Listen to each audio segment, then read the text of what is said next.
What is going on YouTube? It is your boy MrBaboon back with a reaction video. This time we're doing Your Life as a Polar Bear. As always, the video and the channel link will be down below in the description. If you guys want to check it out, you guys can. I ain't got nothing really else to add, so we're going to go ahead and jump right into this. So, as always, we're going to like, full screen, get right into it. How did you end up here? It all starts when you wake up for the first time in the cosy environment of your mother's ice-cold snow den. But you don't know that because you're born blind, along with no teeth and a coat of soft white fur. Okay. At half a kilo, you're totally dependent on your mum and will be for the next 2.5 years. Your first 2 to 3 months are like being stuck in a fallout vault, longing to see what's on the outside. Sure. Is it a wasteland? Well, sort of, yeah. It's just miles and miles of snow and ice with the occasional small human settlement.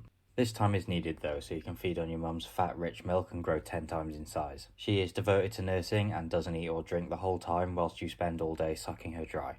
Spring comes, so it's time to leave the den. You spend the next 2 weeks exploring around the den, playing and strengthening your legs while still feeding from your mother. She finally decides you're strong enough and you start to make the long trek towards the sea ice, your home for the majority of the year. This is where she'll teach you all the hunting and survival skills necessary for life in the Arctic. Due to the scarcity of food on land, you are highly reliant on the sea, with seals making up most of your diet. Luckily for you, spring is when the cute little baby seals come into the world, giving you a good chance to get some easy seal veal. As you watch intently, your mum sniffs out a seal birth layer, approaches quietly, smashes through the 2 or 3 feet of ice and catches a pup before it can escape.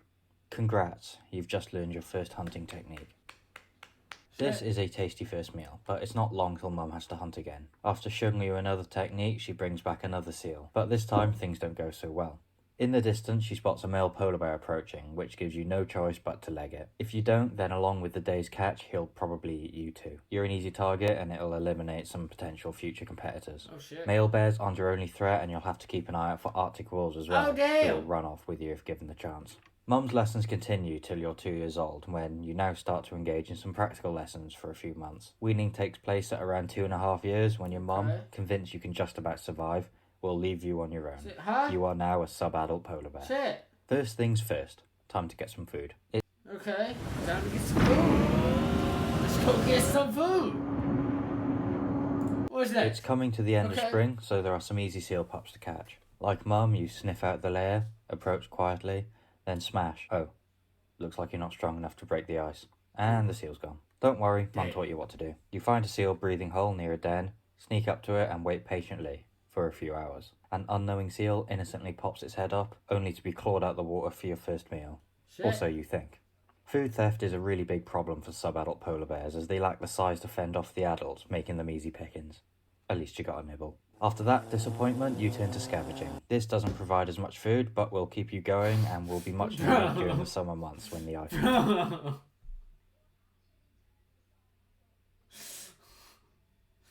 There's one... Bro, the fuck... Oh, this shit is so good. From July to August, you have to spend your time on land, scavenging in a less familiar environment. You haven't stored as much fat as you wanted during the bulking season, so it's important you find some food. As you pick off a few small rodents, a tasty smell brings you to an unfamiliar location. This isn't exactly your first choice of food, but you have to take what you can get. It's much more common to bump into other bears at this time, as the lack of sea ice gives you less room to roam. They're typically quite civil as it's outside mating season, but still you don't take any risks and spend the night on a slope so you have the high ground. After a rough summer at land, the sea ice returns, giving you better access to better food again. You continue this routine for a number of years, reaching maturity at 4 to 6 years and your full size at 5 to 10 years old. You are now an adult polar bear. No other land carnivore can rival your size, except maybe Kodiak bears. And you can weigh up to 800 kilos. No other land carnivore can rival your size, except maybe Kodiak bears. And you can weigh up to 800 kilos. It's a bit nippy in the Arctic, so you developed a few tricks to survive. You have a 2-inch long, dense undercoat of fur and 6-inch long hollow guard hairs that allow you to trap the heat and float on water easier. They're also transparent to direct ultraviolet light between your fur and undercoat, creating an emission-absorption cycle and keeping you warm. The reflection of visible light and lack of pigment is what makes your fur appear white. I didn't know that. Coincidence. Underneath the fur, you have black skin. Damn. No, that's actually really cool though. I didn't know. What? Yo, my mind is blown about that. I knew they had like some thick fucking food, right? But I didn't know it was. Damn. to help absorb more UV light, and you keep a 2 to 4 inch layer of fat for warmth and energy. You may wonder, what about overheating in the summer? Your layer of highly vascularized striated muscle tissue and finely controlled blood vessels see to that. You also jump in the sea. As per usual, you're out hunting seals. You're not actually the most clinical finisher, as less than 2% of your hunts succeed. There's no seal pups around, so you use another one of your hunting methods. Okay. You spot a lonely seal perched on the other side of an ice ridge. Head and neck lowered, you approach slowly to avoid alerting them. Once they're in reach, you 0 to 25 and catch them before they can escape. Hunting success. Uh-oh. Damn. You think about running, but decide you're an adult now and can defend your hard work. After a few slaps back and forth, your rival decides it's not worth it for one seal, and you both leave fairly unscathed. After your long, successful day, you get your 8 hours, and awaken to find that you've drifted away on a melted-off bit of sea ice. You have no idea where you are, but there's no food, so you'd better get swimming. Your specialised paws, acting as paddles, help you spend the next 2 days swimming towards some seal-populated sea ice. Nothing you can't handle. On your next search for food, you spot a strange-looking seal in some shallow water. Food is food. You approach quietly, get close enough and sweep it out the water. It tastes a bit funny, but still adds to your goal of adding 50% mass before the land-dwelling months. As the summer approaches, like you've done before, you make your way to land. Your successful bulk means you don't really need to hunt this time, as you have the fat stores to last months. But there's nothing else to do. You can do more than scavenge now and decide to use that power to ruin Christmas by hunting down some reindeer. As you're wandering the shore one day, you smell a party invitation in the shape of a rotting whale corpse. This provides a lot of food, so you can expect a lot of visitors, including your closest relative, the brown bear. This could end in a fight, you could walk away, or in the very rare instance, you could interbreed and produce one of these. You decide to take option 2 and leave. There's another species you may encounter on the land, which could end up going quite badly for you. It's part of the culture of some Arctic indigenous peoples to hunt polar bears, mainly for meat and hides. Your continuous quest for food brings you to the doorstep of a group of concerned-looking humans. Luckily for you, this time they just put you in pesky polar bear jail till the sea ice returns. This game, you're not ready.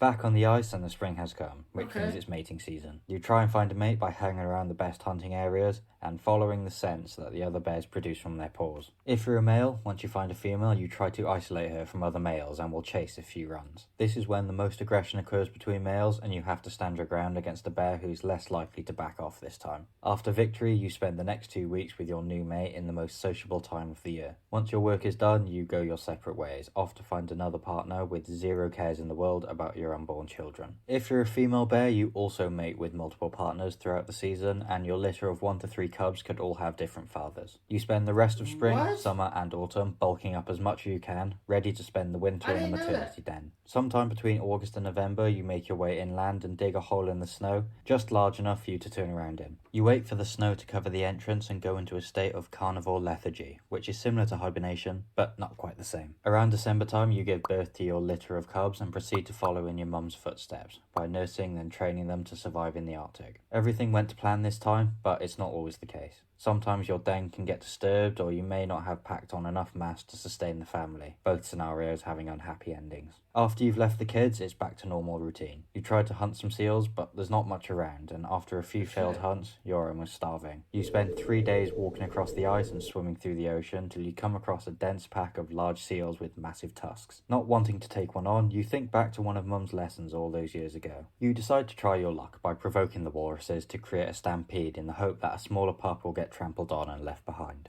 They didn't. Another fail. As you're about to give up all hope, you come across your golden ticket, a sub-adult with a freshly caught seal. The seal gives you a good boost and you sleep well through the night, thinking it's all going to be okay. But the next day you wake up having drifted off to sea. Again. Damn, again? You know that if you're going to survive, you need to get swimming. As you're about to jump into the water, you think to yourself, does my life really suck this much? Yeah. Damn. Damn, bro. Yo. There was a lot of stuff I didn't know about polar bears. Like, I don't know a whole lot about polar bears, but, like, now I know a little bit more. Like, I didn't, like, my mind is blown about that, though. So that will be your life as a polar bear, if you was a polar bear. Getting stuck on ice, swimming back, takes a couple days, getting food, spring comes or this other, like, I mean, it's just a whole, like, that is your life as a polar bear. Make sure you guys do check out the other videos, how to, that, well, not, I was looking at that, so, but, like, your life as a, I got, like, I think 3 other ones I did. Really good videos, really entertaining, really funny. I really enjoyed all of these. And I got some more coming up with this. So make sure you guys do like, comment, subscribe, all that good stuff. Check the description. I got the video and the channel link down below. I'll see you guys in the next one. Positivity is key. Motivation is key. Happiness is key. I'll see you guys in the next one. You guys stay safe. Watch out for each other. I'll see you guys in the next one.